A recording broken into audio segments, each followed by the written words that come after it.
si ustedes se fijan, no hay ni un libro que ustedes conozcan y que yo conozca que diga, esta es la historia del pueblo mestizo chileno. No hay ni un libro. Está la historia del pueblo chileno, la historia de las clases medias, la historia de los partidos, pues ustedes saben, ¿no? Pero no hay ni uno que hable del pueblo mestizo.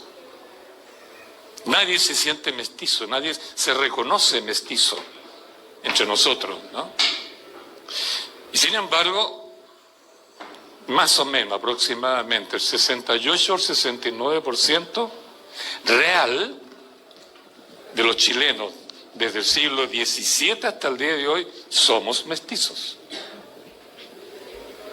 La Universidad de Chile hizo una investigación el año 2017, perdón, donde lograron ellos químicamente, aislar, como quien dice, la ecuación de la sangre mapuche. Y con ese dato partieron a investigar la sangre de los chilenos que en ese tiempo estaban como pacientes en los hospitales públicos o en las clínicas privadas. Y fueron investigando la sangre, comparándola con la ecuación que habían encontrado de la sangre mapuche, y detectaron que el 52% de los chilenos que eran pacientes en los hospitales públicos tenían sangre mapuche, eran mestizos. Y el 50% de los que estaban en las clínicas privadas, lo mismo. Tenemos, por tanto, una composición étnica en un alto nivel de mestizaje. Entonces, salta la curiosidad, si en un 50% hoy, de acuerdo a esta investigación, o un 67 hasta 70% en los siglos anteriores, éramos mestizos, ¿por qué no hay una historia del pueblo mestizo? ¿Por qué no se habla del pueblo mestizo? Porque nadie se reconoce en esa categoría. Porque no podríamos entender el bandidaje sin el conocimiento de la historia de los mestizos. Porque decir bandidaje, siglo XIX, comienza el XX, es decir, bandidaje mestizo. Yo les podría decir, la violencia escolar al día de hoy, particularmente del Instituto Nacional, tiene que ver muchísimo con que el mestizaje ingresó al sistema público de la educación hace tiempo, desde los años 70, 80. Y hoy día ya ha llegado también a la universidad. Pensemos que la conquista de América, siglo XVI, la realizaron hombres jóvenes de 18, 20, 21, 22 años, que arrancaban de España, precisamente porque España estaba absolutamente dominada por la Inquisición, por una dictadura religiosa, fanática, extremista, y eso hacía insoportable vivir, ¿verdad?, con naturalidad las relaciones hombre-mujer. Y eso explica, además, las condiciones sociales y económicas, que no vamos a extender acá, eso explica el interés por las masas populares, marginales europeas y jóvenes de 20 años por escapar de España a otro mundo. Por eso que la conquista de América fue hecha por hombres jóvenes, que venían de una sociedad, repito, pacata, con una dictadura inquisitorial de lo que era la Iglesia Católica en ese tiempo, terrible, ¿no? ¿Qué ocurre? Que en América descubren los pueblos aborígenes, particularmente en América Central, en las Antillas, y ahí los pueblos aborígenes de América andaban desnudos, las mujeres desnudas. No había esta sensación de la culpa, del pecado, frente al sexo, frente a la vida normal, entre parejas, qué sé yo, no tenían la sensación de los pecados. No, eran muy libres, muy naturales. Y los españoles jóvenes se volvieron locos, literalmente, en estos pueblos indígenas. Literalmente. Creyeron, y lo dijeron, y ahí están los documentos, que habían llegado al paraíso terrenal. Que ese era el paraíso terrenal, el jardín del paraíso. Y abandonaron, dejaron botadas las compañías de Colón, porque habían llegado con contrato, se desentendieron del contrato, se arrancaron, se fueron a vivir a estos pueblos y naturalmente tuvieron una mujer, 2 mujeres, 3 mujeres, 4 mujeres, relaciones sexuales con quien pillaban, y fueron naciendo niños mestizos. Todo el proceso de conquista desde las Antillas hasta Chile fue un proceso al mismo tiempo de conquista para el rey de España, de conquista de mujeres indígenas. Y detrásito de este proceso, un autor llamado por ahí la conquista erótica de las Indias, detrásito de este proceso quedó una gran cantidad de niños mestizos huachos. Entonces, hay más mestizos en Chile que en cualquier otro país de América Latina, al día de hoy. ¿Cuál fue el problema con esto? Porque en el fondo, o sea, en proporción al conjunto de la población, ¿no? El problema fue que el rey de España, que era un rey absoluto y que dictaba él las leyes, eran leyes y decretos al mismo tiempo, legisló para los españoles, por supuesto,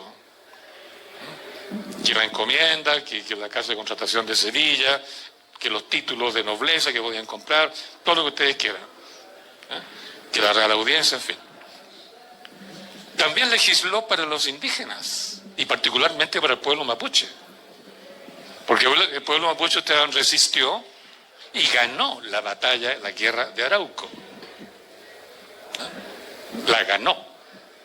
Los españoles tuvieron que detenerse en el río Biobío y nunca más pasaron al otro lado. Esa guerra la ganaron los mapuches.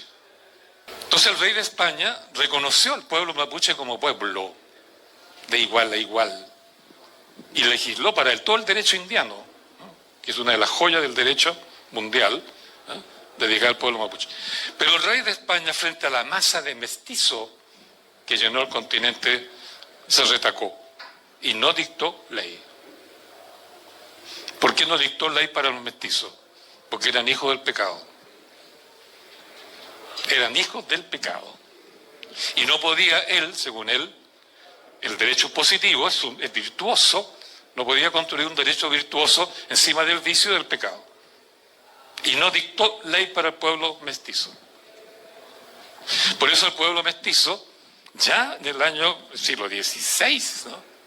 Con mayor razón después, no podían tener acceso a la propiedad privada contractualmente. No podían ser encomenderos, no podían ser sacerdotes, no podían ser monjas, no podían tener trato en notaría, digamos, porque no tenían ley, sujetos sin derecho. Y este pueblo mestizo se encontró entonces en la siguiente situación, ¿no? Nace al mundo en el siglo XVI, un pueblo sin memoria hacia atrás. Imaginen un pueblo sin memoria de sí mismo. Así nació el pueblo mestizo. Los mapuches tenían y tienen una memoria hacia atrás que se pierde en el tiempo, inmemorialmente. Y quien tiene memoria de sí mismo tiene tradiciones, ¿verdad? Costumbres. Y quien tiene tradiciones sabe cómo educar a sus hijos. Lo educan sus tradiciones, obvio. A ver, y usted lo dice en su carta, y voy a decirlo nuevamente, dice que algunos han sabido incorporarse a la cultura dominante, otros permanecen en la inercia y la violencia. Pero usted, las únicas dos alternativas son incorporarse a una cultura dominante o lo otro es permanecer en la inercia y la violencia. Creo que sí. ¿No está la alternativa de que ellos, sin asimilarse a otra cultura, sino manteniendo su propia cultura, puedan desarrollarse? Bueno, pero a través de 5 siglos no han hecho nada. Por eso que usted plantea. Y se han ido quedando, en lo que digo yo, en la inercia, ¿no? Pero una gran parte se ha incorporado, ¿no? El 70% vive fuera de la Araucanía, el 40 y tantos % en Santiago, otro alto porcentaje en Concepción, y se han incorporado a través de la educación, ¿no? Han sido funcionarios del Estado, empleados de las empresas, han llegado a ser parlamentarios, han llegado a ser ministros, han llegado a ser intendentes, ¿no?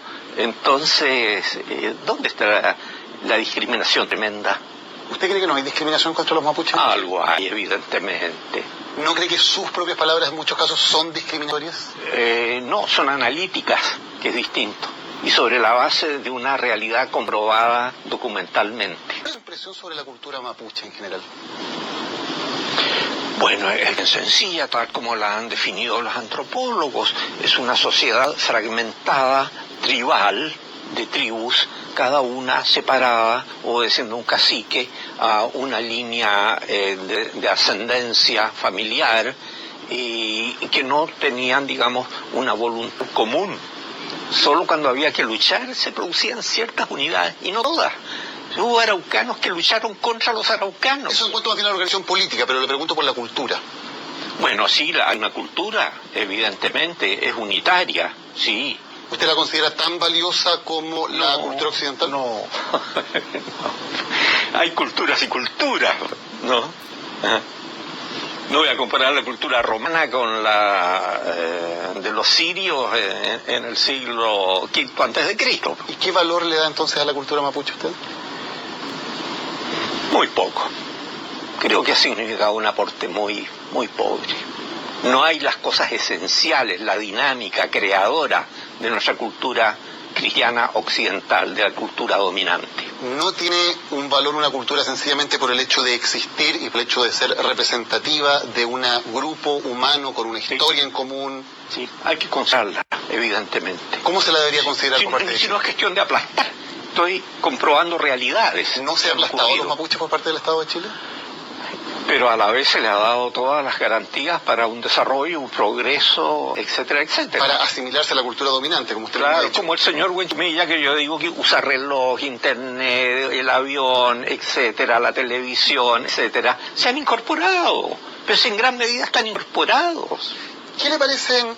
Oye, hasta son profesores en universidades norteamericanas, entregándose al imperialismo, fíjese usted. ¿Sería una buena idea, por ejemplo, entregar ciertos niveles de autodeterminación al pueblo mapuche? No, porque Chile es un país unitario, tremendamente unitario, como lo insinúa el mismo señor Huenchumilla, que dice que hay que mirarse en el espejo para darse cuenta que somos mestizos.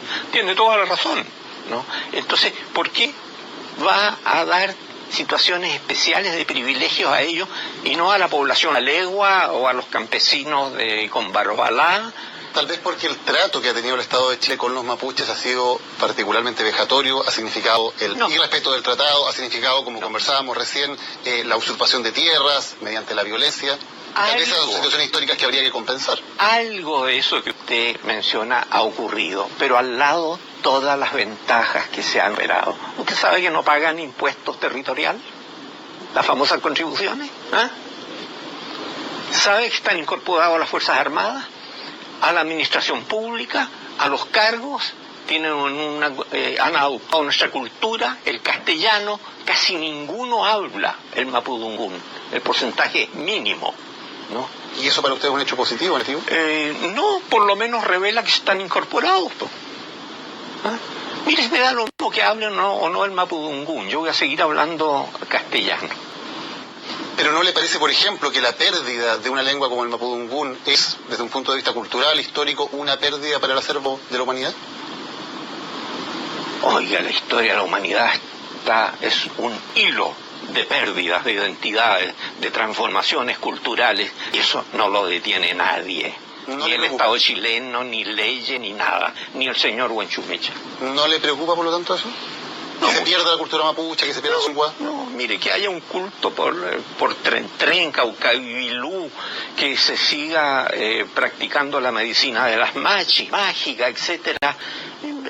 No lo hallo valioso realmente. Prefiero NASA, prefiero la penicilina, todos los avances científicos de la medicina, y no porque sea de una cultura determinada hay que conservarla. Eso es politiquería barata. ¿No haya valioso que tengan, por ejemplo, creencias distintas o creencias religiosas diferentes? No. ¿Por qué no? Oye, yo ni siquiera tengo las creencias de nuestra cultura. Entonces vamos poniéndolo en orden. Yo soy un escéptico en estas materias, así que no me cabe la pregunta. Usted ha hablado muchas veces, por ejemplo, de la cultura cristiana occidental. Sí, veces, claro. Veo ahí una cierta valoración del cristianismo como religión. El sentido moral del cristianismo, sí. Creo que ha dado un sentido a toda la cultura europea y cómo esto se ha desparramado por el mundo, que me parece valioso. Hay que respetar al padre, a la madre, no hay que asesinar, no hay que robar. Bueno, son cosas de derecho natural, ¿no?, que me parecen valiosas, y eso el cristianismo lo resaltó. ¿Y esa valoración no se la da a otras creencias religiosas diferentes? Es que no tienen lo mismo, ¿ah? Una cultura donde se asesina a niños por razones rituales. Y una cultura como la cristiana, con la cual se conquistó, se asesinó a mapuches, se violó a mujeres. ¿Se asesinó o se mató? Porque si es en la lucha, se mata. En la lucha, una invasión a personas que estaban defendiendo su territorio. Bueno, sí, estoy de acuerdo en eso. Hay una violencia inicial, indudable, en los años de la conquista, pero todo eso se va transformando y va apareciendo contacto, la comunicación, lo que yo llamo la vida fronteriza. Y en la ocupación, o comillas, pacificación de la Araucanía, ya realizado por el Estado chileno, ¿no hay también esa misma violencia ejercida de nuevo desde una cultura cristiana? Cierto grado de violencia lo hay, no lo desconozco, y está en mis libros, pero también está todo lo positivo, todo lo creador. El pueblo mapuche tenía territorio, es el dueño del país, ¿ah? Es el dueño atávico del país. Tenía territorio, tenía país, tenía lenguaje propio, memoria propia, tradiciones propias. Y el rey de España le reconoce un derecho especial. Pero el pueblo mestizo no tenía memoria de sí mismo, no tenía territorio, no tenía lenguaje propio, ni nunca tuvo derecho antes de 1931. Y así vivió siglos XVI, XVII, XVIII, XIX hasta 1931, porque el Código del Trabajo del 31 fue el primer derecho que, de alguna manera, englobó a los trabajadores mestizos. Imaginemos cómo es vivir en esas condiciones. 4 siglos y medio. 4 siglos y medio, o por ahí, más o menos, ¿no? Por eso al pueblo mestizo no le quedó otra cosa que ser un pueblo nómade, vagabundo. Todos los documentos del periodo colonial hablan de los vagabundos como una peste que están en todas partes. El vagabundo no vive en pueblo, en aldea, no tiene domicilio conocido, no es vecino, no se conoce el papá, no se conoce la mamá, no tiene domicilio. Siempre viene de ninguna parte y va a ninguna parte. Entonces, en las ciudades coloniales, en las ciudades chilenas del siglo XIX, el vagabundo siempre aparece como un extraño, un afuerino, un forastero, un sospechoso, tostado por el sol, ¿eh?, lleno de polvo, costra en la cara, la mirada torva, mal vestido. Ese es el roto. El rotoso, que aparece en la periferia de la ciudad como una especie de animal merodeador, ¿no? De ahí la reacción contra el mestizo. Por eso el pueblo mestizo se le tendió a confundir siempre, todo el tiempo, con el vagabundo sospechoso, el merodeador, el ladrón, el bandido, el asesino, el que no tiene derecho, y como no tiene derecho, usted puede abusar de él todo lo que quiera. ¿Ves? Por eso el hombre y la mujer mestiza, imagínense, pasaron hambre, pasaron frío, no vivían en pueblos, no tenían derecho alguno, no eran ciudadanos, no eran vecinos. La relación con ellos normalmente era violenta, de parte del patrón que los contrataba, de parte de la policía que los perseguía, en la cárcel. Eso explica por qué cuando uno vive en un ambiente de violencia y de hambre y de frío y de rabia, uno anda con muecas distorsionadas. Y si va generación tras generación experimentando eso, nos vamos poniendo chicos por falta de alimentación y feos, mal agestados. Una palabrita que se usaba mucho antes. Este es un mal agestado, ¿no? Vamos perdiendo la belleza. Y por eso la verdad es que como pueblo mestizo, como pueblo chileno, somos feos. Mirémonos, pues, mirémonos, los que somos mestizos, por lo menos, ¿no? Y es eso, y es eso. Ejemplo, cuando usted dice que los hombres mapuches vivían relajadamente y entregados al alcohol, ¿no es esa una generalización rayana en el racismo? No, porque el racismo es creer en unas desigualdades entre las distintas razas, ¿verdad? No, yo creo que el ser humano es el mismo en todas partes, pero por razones culturales, momentáneas, de ambiente, caen en defectos como eso que digo. Y no es cuestión arbitraria. Yo he recorrido la Araucanía y caramba que he encontrado eso. Y a través de la documentación histórica, por supuesto, ¿cuál fue el gran beneficio de la llegada de los españoles? Que tenían aguardiente, que tenían vino. Si esa es su percepción acerca, por ejemplo, del problema del alcoholismo, ¿qué explicación le da a ese problema? ¿Por qué cree que, en su percepción, el problema del alcoholismo es más grave en el sector? No sé realmente cómo explicarlo psicológicamente, ¿no? Seguramente la antropología debe tener alguna respuesta. Pero usted, la explicación la da desde el punto de vista de algún hecho histórico, de alguna situación particular que haya provocado aquello. Pero por supuesto, pues si esto está documentado, como le digo. Oiga, la documentación histórica al respecto es abrumadora. ¿Cómo terminaban los parlamentos? En unas borracheras espantosas. ¿Quién proveía ese alcohol? Todos. El Estado de Chile en gran parte, ¿no? No, el Estado no. No, el Estado de Chile no. ¿No fueron los españoles los que, como usted dijo, incorporaron en gran medida el no es el Estado de Chile, pues es el Estado monárquico? Antes entonces. ¿No hay una responsabilidad entonces también de los conquistadores? A solicitud de las agrupaciones araucanas. Eso está documentado también. Las cartas de los caciques pidiendo que les entreguen tantos novillos, tantos chuicos de aguardiente, tantas cantidades de vino, eran parte del trato. Ahora, el hecho de que haya esa disponibilidad no exime de la autocrítica, digamos, de poder rechazar eso y salir adelante. El año 2017 también me tocó participar en un congreso, en un seminario, convocado por equipos de psicólogos y psiquiatras de Chile, Argentina y Uruguay. Y estos psicólogos, estos equipos estaban estudiando lo que le había pasado a los torturados por los regímenes militares en estos 3 países. Tortura, muerte, tortura, impacto psicológico, tortura, destrucción física, gente que no puede mover la columna, etcétera, etcétera. Entonces ellos estudiaron, fíjense bien, el daño transgeneracional de los torturados por Pinochet. Si ese daño que ellos le infligieron en su cuerpo y en su espíritu, ¿no?, le pasó a sus hijos y si les llegó también a los nietos.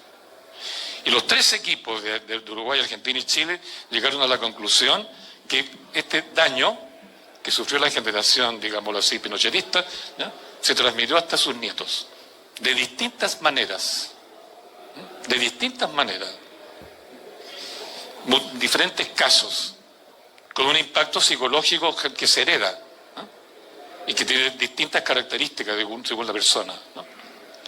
Entonces en ese seminario se me ocurrió hacer la pregunta: si los psicólogos demostraron que el daño producido a una generación se transmite 2 generaciones después,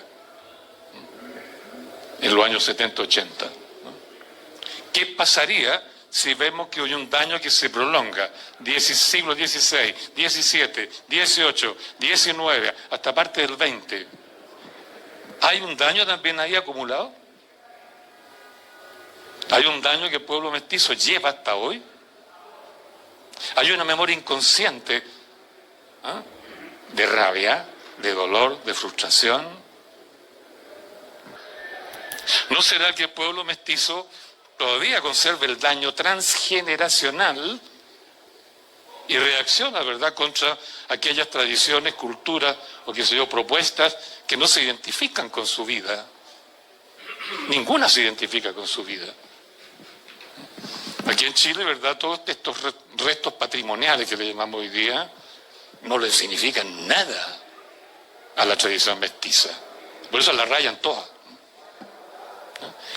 Los pucaraes, por ejemplo, en el norte, que en Perú están conservados como reliquias, aquí están llenos de latas de cerveza, de rayado, destruidos, con excremento de todo tipo, nada de respeto. Entonces uno dice, los vándalos. Ok, vándalos. Pero expliquemos por qué son vándalos. Bueno, yo creo que este es el trasfondo del bandidaje del siglo XIX. Porque en el siglo XIX, ¿verdad?, cuando ya el Estado comienza a ocupar todo el territorio económicamente, con la propiedad privada, y le van, digamos, estrechando el espacio de vagabundaje al mestizo, el mestizo comienza entonces a emigrar a la ciudad, o se pone a trabajar, y se transforma en inquilino en los fondos, en peón en los fondos, en artesano, en las ciudades grandes, en las chimbas. Las chimbas es el área que el río inundaba. Entonces, tierra mala. Ahí se instalaron los mestizos. Santiago, detrás del cerro Santa Lucía, que estaba protegido, ¿verdad?, Santiago, por el cerro, entonces no se inundaba. Entonces las tierras del centro, estas tierras de aquí son sólidas, pero el otro lado del río, Recoleta, Independencia, son aluvionales, es decir, son rellenos, tierras malas. Ahí se instalaron los mestizos. Eso explica que urbanísticamente esa zona no tuvo el tablero de ajedrez que tenemos por este lado, sino que es un laberinto, digamos, árabe, ¿no?, una cosa así, ¿no? Aduar le llamó Vicuña Maquena. Y ahí se instala. Comienzan a trabajar para subsistir. Artesanos por un lado, inquilinos, peones en el campo, pirquineros, apires en la zona minera.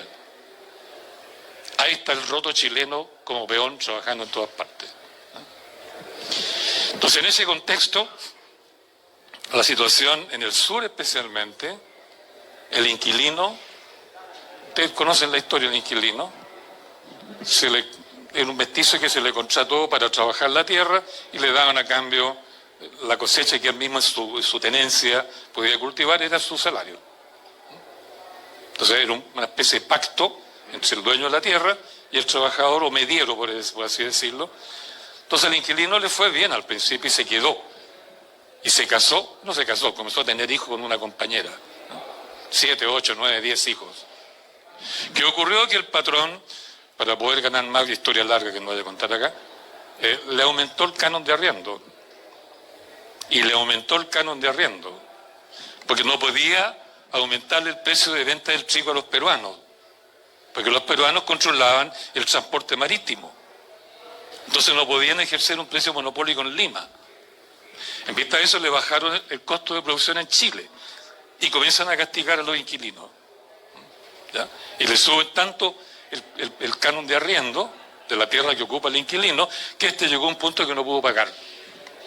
Entonces, ¿qué le dijo el patrón? Si no puedes pagarme en dinero o en trigo, págame un trabajo. Y si no alcanza el trabajo tuyo, mándame tu hijo mayor. Y si no alcanza el trabajo del hijo mayor, mándame 3, 4, los hijos que tengas. Entonces, por eso es que en la familia del inquilino, el hijo mayor se encontró que su perspectiva de vida era ser peón obligado, sin salario de por vida. ¿Qué hizo el cabro mayor? Abandonó la casa. ¿Dónde se podía ir un hijo mayor, un bocetón, como se decía entonces, si se iba de la casa? A los cerros. Y en los cerros se encontraron varios mocetones que hacían lo mismo. Se peleaban con el viejo, se arrancaban, le robaban una yegua, un caballo, cualquier cosa, y partían al cerro. Y en los cerros se alimentaban de los animales que tenían los hacendados allí, robando. Y ahí descubrieron que podían constituirse en bandas. Por eso los mestizos en los cerros se fueron asociando de a 2 o de a 3, iban las colleras, 4, 5, 6, 7, 8 cuatreros, 12, 15, 18 gavillas, 200, 300, 400 montoneras. Por eso, siglo XVII, XVIII, XIX, sobre todo XVIII, XIX, los cerros se llenan de jóvenes que se convierten en bandidos. Y el bandidaje en Chile aparece masivamente por 1800 y hasta 1940 existía, por ejemplo en Santiago, aquí al sur en Angostura, norte Batuco, más al sur en los Cerrillos de Teno. El bandidaje en Chile existió de una forma sistemática, masiva, organizada en los cerros desde más o menos 1800 hasta más o menos 1940. Y la policía no pudo hacer nada. Y estos jóvenes que se hicieron bandidos, aquí atacaron a la hacienda, a la hacienda, de vuelta.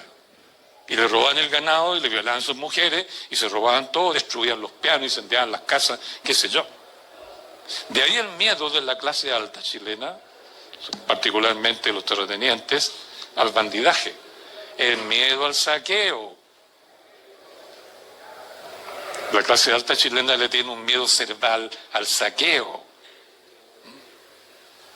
No hay nadie que le tenga más porque ahí le roban sus bienes, le destruyen todo, que se le violan a sus mujeres. Entonces, y si es un miedo, no es un miedo político, es un miedo de otro tipo.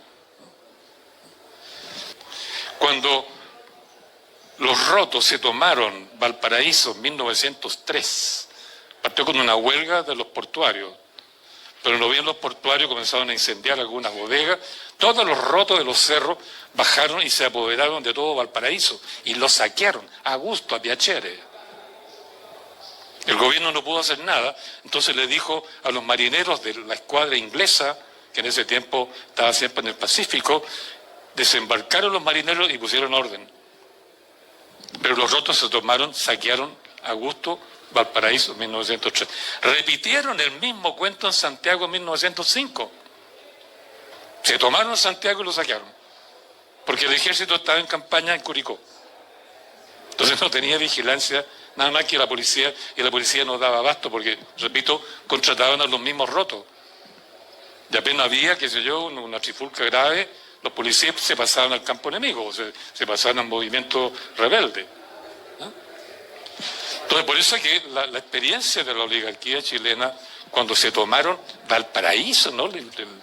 La perla del Pacífico, el puerto más importante del Pacífico, la matriz del capital comercial chileno. ¿No? Y después se toman Santiago, la capital. ¿No? De ahí que cuando se produjo la huelga en Iquique en 1907 y 35.000 trabajadores bajaron de La Pampa al puerto de Iquique, el gobierno dijo, no, esta vez no. Y mandó a la Armada con regimientos completos a ametrallar sin asco a los trabajadores que no hicieron ningún intento por saquear nada. La famosa masacre de la Escuela Santa María no correspondió a un saqueo de Iquique, no hubo saqueo. Los trabajadores no saquearon nada, se controlaron a sí mismos y eran como 30.000. Pero en previsión al saqueo y por miedo, porque la oligarquía de Iquique corrió a embarcarse en los barcos surtos en la bahía, ¿no? A escapar de la posible saqueo, y el ejército desembarca y ametralla así por orden, ¿no? Sabían el plan completo de antes. No respondió a una ofensa, digamos, o una provocación. El plan era ametrallar sin asco para evitar otro saqueo. Y ahí, claro, no hubo saqueo, pero sí hubo un masacre. Efecto del miedo. Efecto del miedo. Por ejemplo, en educación hoy día tenemos un porcentaje enorme de pueblos mestizos metidos en las universidades, o más en los colegios llamados emblemáticos, ¿no? Pero todo el sistema educacional no está pensado para ellos. Nunca en Chile se ha construido un sistema educacional para atender los 2/3 del pueblo que son mestizos. Todos nuestros sistemas educacionales, desde la independencia hasta el día de hoy, han sido copias de modelos europeos extranjeros. Partimos copiando la escuela lancasteriana e inglesa con O'Higgins. Seguimos copiando la escuela francesa del siglo XIX. Fines de siglo empezamos a copiar la escuela prusiana en el ejército y en la educación. El liceo de aplicación es hechura alemana, donde yo estudié de la aplicación, ¿no? Comienzo del siglo XX, de nuevo volvemos a la educación franco-inglesa. Por 1940 hasta el 60 y tanto, educación norteamericana, lo que llamaban educación personalizada, lo llamaban ellos. Hoy día el modelo, usted sabe, Finlandia. Finlandia. Pero sin plata. ¿Ah? Pero sin plata. Sin plata, claro. Se mandan profesores a estudiar el sistema educacional finlandés para aplicarlo en Chile. Las pruebas que se aplican en los colegios son internacionales.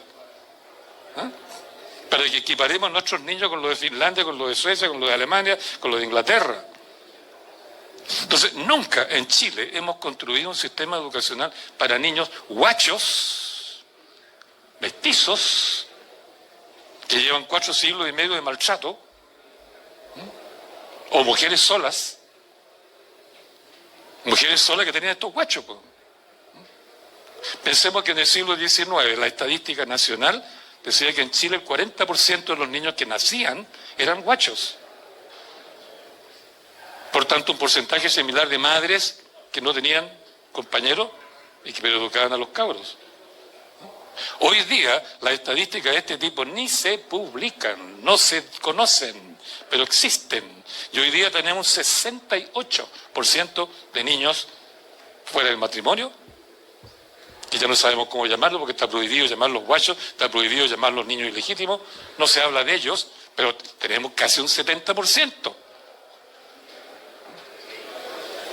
Y esa es una realidad que, claro, partió siendo mestiza, pero ahora está complicada con muchas otras cosas, como sabemos, ¿no?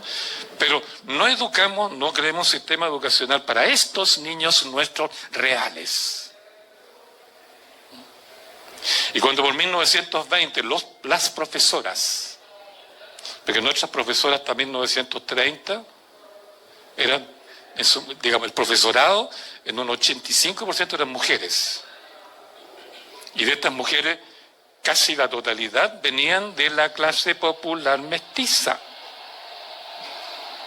Porque la clase media y la clase alta no quería ser profesor porque era mal pagado, era mal cosa, ¿eh? No ganaban plata, etcétera.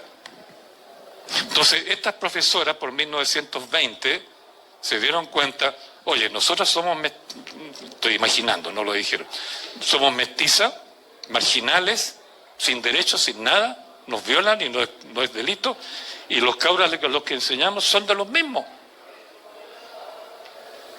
Entonces en la práctica, nosotros el pueblo nos estamos enseñando a nosotros mismos. Entonces dijeron, ¿y por qué entonces, si eso en la práctica es lo que está ocurriendo en la educación, digamos, primaria y popular, por qué no entonces creamos un sistema educativo que diga, la comunidad se autoeduca? Y no la que dice el Estado docente. Porque decir Estado docente era decir oligarquía docente o Europa docente. Por eso que las profesoras dijeron no al Estado docente, comunidad docente. O sea, nosotros nos autoeducamos porque sabemos lo que nos duele, lo que nos falta, lo que necesitamos, lo que queremos. Y no le hicieron caso. Y Carlos Ibáñez del Campo las metió presa. Nunca respondieron a ese modelo.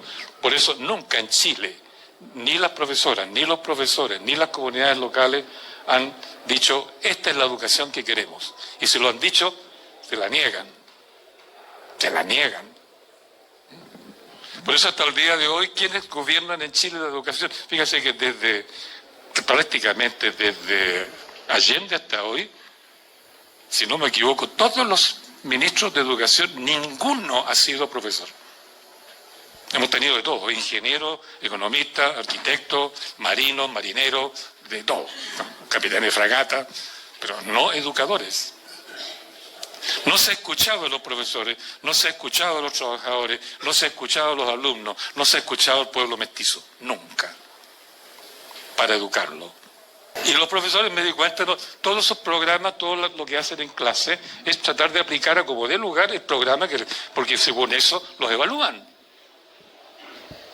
Y caramba, tienen 2 sistemas de evaluación distinto. Están todo el año haciendo su informe que después nadie lee, porque son así de gordos. Por eso que hablar del pueblo mestizo, hablar del bandidaje, es hablar del pueblo mestizo, y si hablamos del pueblo mestizo, el problema llega hasta el día de hoy, y donde revienta el problema es en la educación. Pues estamos educando niños de este tipo, que tienen un daño transgeneracional de siglos, metiéndole un modelito finlandés que no tiene nada que ver con esta historia. Entonces no nos extrañemos que los estudiantes del Instituto Nacional, el colegio más preclaro de Chile, estén tirando bombas molotov porque sí, dentro del colegio.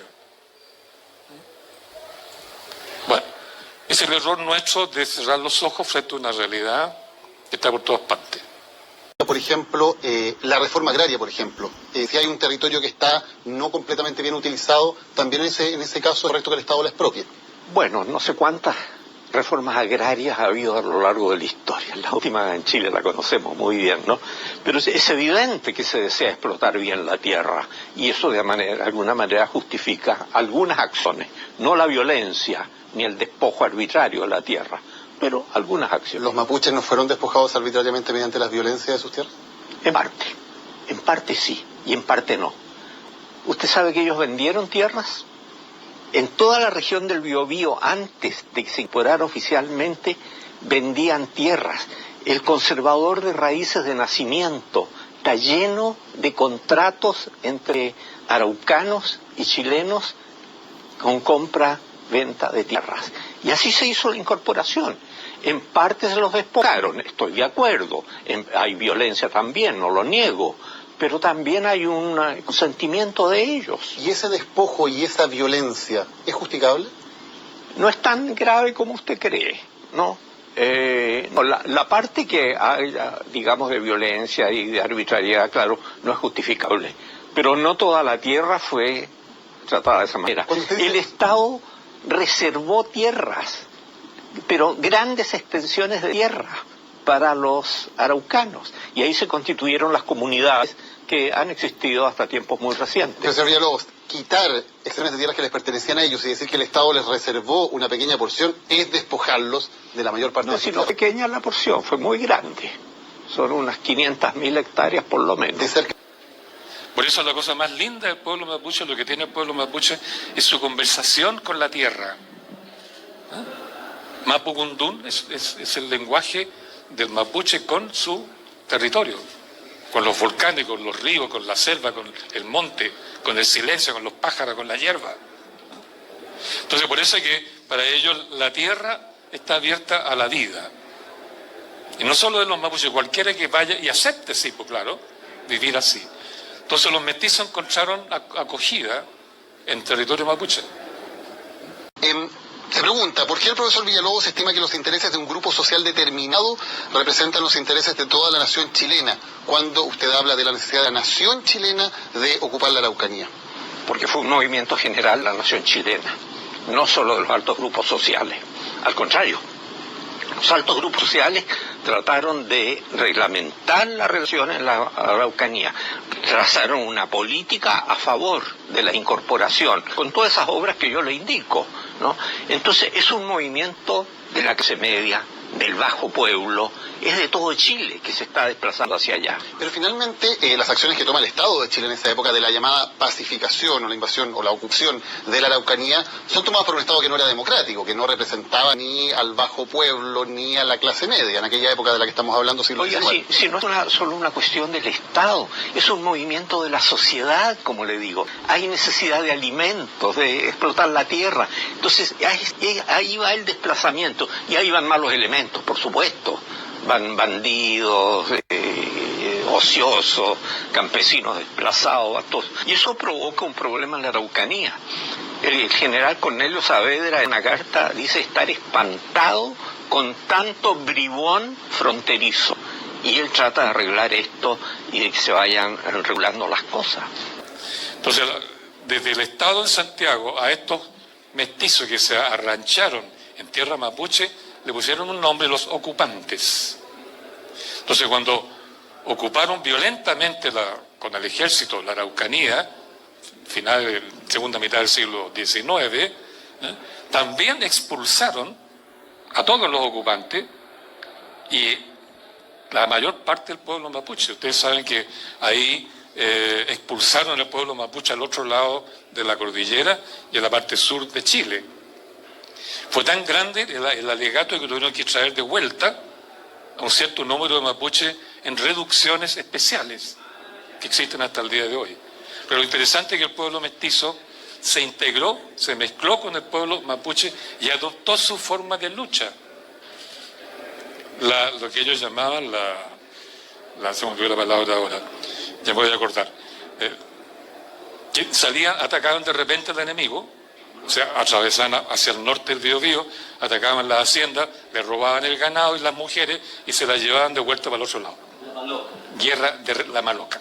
Era una guerra de recursos. Porque usted hablaba de los parlamentos y de esto de que muchas personas habían venido y habían comprado incluso en algunos casos tierras. Por ejemplo, en el Parlamento de Tapigüe, año 1825, uno de los acuerdos entre los caciques mapuches y el Estado chileno es que se prohibía que algún chileno pueda habitar al sur del río Biobío. Eso fue acordado por el Estado de Chile. ¿Por qué no se respetó? Mire, pero al mismo tiempo se reconoció como territorio chileno todo, hasta el Estrecho de Magallanes, y la vigencia de la Constitución y del derecho chileno y de las órdenes del gobierno. Entonces hay una sumisión total. Ahora, había mucha delincuencia, gente de estratos muy bajos de la sociedad chilena pasaba y cometía abuso. Entonces se trataba de eliminar eso, ¿no? Para que hubiera una tranquilidad. Oye, pero le pregunto por qué no se respetó ese artículo 18 del Parlamento de Tapigüe, que es un compromiso que tomó el Estado de Chile. Mire, y después hay otros parlamentos y que no hacen mención de eso, de modo que jurídicamente, digamos, la situación va cambiando. ¿El hecho de que el Estado de Chile tomara compromisos mediante el Parlamento con los líderes mapuches no debía ser respetado finalmente por el Estado de Chile, cree usted? Pero si fue respetado y el Estado impuso todas sus reglas. El Parlamento de Tapigüe no consigna casi ningún derecho, pero se les concede, por ejemplo, a los caciques cierta autoridad a nombre del gobierno de Chile.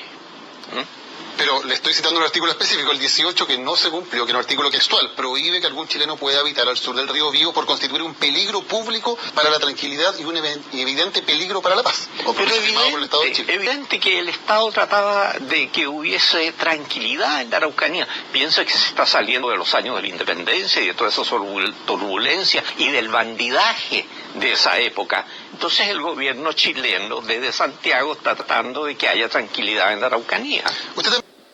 Los mapuches son maestros en guerra de recursos. Ojo. En ese tiempo, de improviso atacaban a caballo, 200, 300, 400 jinetes, asaltaban una hacienda y se llevaban el ganado y las mujeres. Y en las mujeres, ¿verdad? Ellos engendraban hijos, pero las integraban a su cultura. Las cautivas. Cuando el Estado chileno, claro, quiso rescatar a estas mujeres, ninguna se vino. Se quedaron allá. Por eso los mapuches tienen también mapuches de pelo rubio, de ojos azules, unas mujeres muy lindas, ¿no? Pero tiene esta mezcla, porque son abiertos, son acogedores. Su concepto de la propiedad no es privada, es territorial, es de pueblo entero. Y eso hay que tenerlo claro. Por eso es que el pueblo mestizo optó siempre por irse al lado de los mapuches y adoptó la maloca como forma de lucha, la montonera. De ahí que hoy día hay que tomar en cuenta que los mapuches siguen en guerra, ¿no? Esta es la tercera guerra de Arauco. Pero es una guerra de recursos. Esto de incendiar camiones, incendiar bodegas, incendiar maquinaria, es guerra de recursos, es guerra mapuche. Y no van a parar. Porque si algo saben, en todos los siglos que han tenido que luchar por su tierra, es defenderla, ¿no? De cualquier manera. Bueno, eso, y no nos extrañemos que el pueblo mestizo de repente pueda adoptar el mismo tipo de lucha. Dice que hay todavía bolsones atrasados en la Araucanía debido a defectos ancestrales. ¿A qué se refiere? Claro. Claro.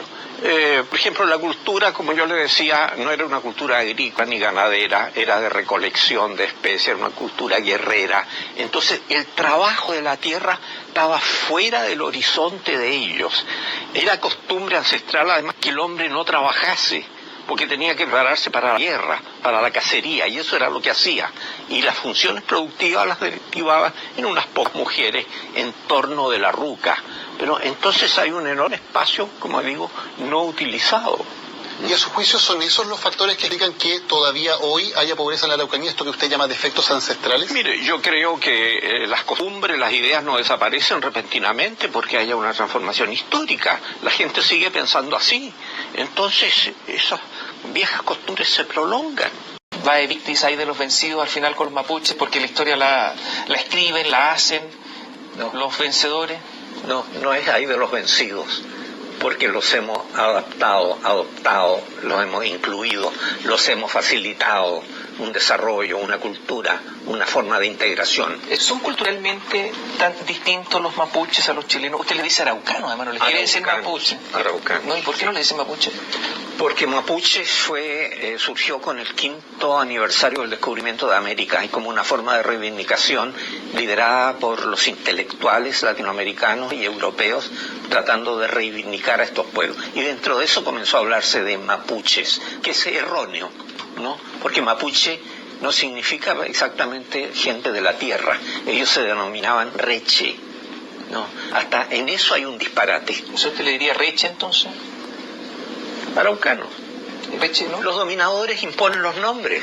Hay de los vencidos entonces. No, pero si eso no es grave ni tremendo. ¿Cómo no va a ser grave si usted le preocupa el lenguaje? Lo he leído por ahí. El lenguaje forma parte de la historia. Sí. Las calificaciones, las palabras que se usan, los términos. ¿Cómo va lo mismo? Pero el término araucano fue siempre aceptado por ellos y se designaban así finalmente. ¿Por qué el conflicto mapuche explotó de cómo explotó en los últimos 15 o 20 años? ¿Qué explicación tiene usted? Bueno, yo creo que esto se debe al fracaso del marxismo a nivel mundial. Entonces han encontrado un nuevo objetivo, el cual inflar y explotar. Cae el muro de Berlín, se desintegra la Unión Soviética, en China se toman medidas liberales, y en fin, en todo el mundo el marxismo retrocede. Necesita banderas de lucha, y entonces en Chile adoptan la defensa del indígena. Y no es el marxismo sistemático de un partido, el Partido Comunista, no solamente de ellos, sino que es como una idea difusa que está en todas partes, ¿no? Y que acepta, ¿no? Que existe esta lucha, ¿no? Con los araucanos. Porque resulta que usted dice Elwin, gran presidente. Resulta que Elwin participó, dirigió, más que participó, la Comisión de Verdad Histórica y Nuevo Trato de los Pueblos Indígenas, que usted criticó ácidamente, dijo que esto era un populismo indigenista. O sea, el gran presidente dirige el populismo indigenista. ¿Cómo lo explica? Sí, no, pero oye, así no crea que un presidente tiene que ser perfecto, ni que toda su política sea acertada. Ocurren traspiés como ese, indudablemente. Este es un tema fundamental. Oye, pero más fundamental es abrir paso a la democracia en Chile y a la convivencia. Usted dice que los araucanos fueron protagonistas activos de su propia dominación. Necesitaban el aguardiente, dijo, el fierro, el vino. Solo tenían una chicha de mala calidad. Le interesaban los espejos, las baratijas, los adornos, la ropa, los géneros, los corvos, las espadas. Entonces, en el fondo está diciendo, se vendieron. En cierto modo, sí. Siempre los pueblos, digamos, necesitan lo del otro, ¿no? Y entonces se adaptan. Si una dominación no es solo un proceso violento, sino que también de absorción por el dominado, de aceptación de las cosas, eso en todas partes y en todos los tiempos. Pero ¿sabe yo? ¿Verdad? Pero este es un problema de cultura mayor o menor, de desarrollo cultural mayor o menor. Pero por supuesto, los de menor desarrollo cultural son dominados y tienen que seguir las aguas del dominador. Tienen que ser dominados, sometidos, avasallados culturalmente. No es que tengan, no es obligación, pero ocurre.